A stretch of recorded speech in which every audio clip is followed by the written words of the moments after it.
What's up, everyone? Welcome to Program Your Remote.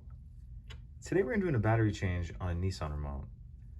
This remote's going to take replacement battery CR2025, and then we're going to use a quarter to open it.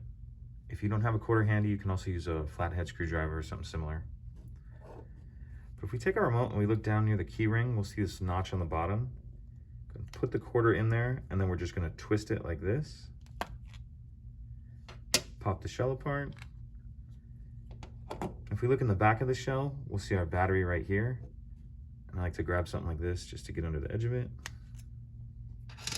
And we'll take our new battery, and we want to make sure that we're installing that with the plus side down, like that. Make sure it's snapped in there. Grab the front and go ahead and snap the two halves back together.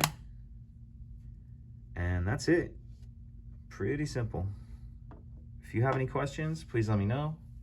If you could take a second to like and subscribe, it helps us out, and I'd appreciate it. Thank you.